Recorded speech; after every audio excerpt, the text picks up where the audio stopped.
ఈ నివేదికలో స్పష్టంగా చెప్పారు. రాష్ట్ర తలసరి ఆదాయం 2014లో 10వ స్థానంలో ఉంది భారతదేశంలో మన రాష్ట్రం.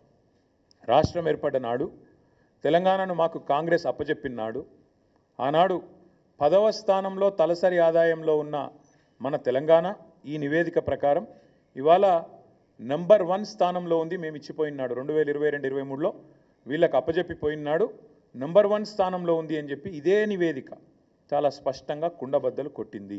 నంబర్ 1. నంబర్ 2, ఇదే నివేదికలో ఇంకో మాట ఏం చెప్పారంటే ఆనాడు 2014-15లో దేశ సగటు 86,000 ఉంటే తలసరి ఆదాయం. ఆనాడు మాకు అప్పచెప్పినాడు కాంగ్రెసు మన తలసరి ఆదాయం 1,24,000. కానీ ఈరోజు ఎంత పెరిగింది అనడానికి కూడా ఇదిగో ఇక్కడ ఇదే నివేదికలో కుండబద్దలు కొట్టారు.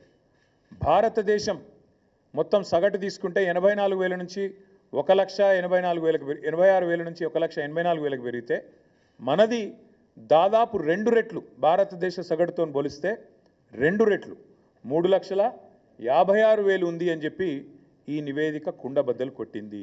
అంటే రాష్ట్ర సంపద ఎట్లా పెరిగింది, కేసీఆర్ నాయకత్వంలో దశాబ్ద కాలంగా తెలంగాణ ఎట్లా పురోగమించింది, ఎట్లా దేశానికి ఆదర్శంగా మారింది అనేది ఇదే మాట. తెలంగాణ దివాలా తీసింది అని దివాలా కోరు మాటలు మాట్లాడిన సన్నాసుల నోర్లు మూపించే విధంగా ఈ నివేదిక వాస్తవాలను బయటపెట్టింది. ఇది మరొకటి. ఇదే తెలంగాణ స్టాటిస్టికల్ అబ్స్ట్రాక్ట్లో చాలా స్పష్టంగా రాష్ట్ర సంపద ఎట్లా పెరిగింది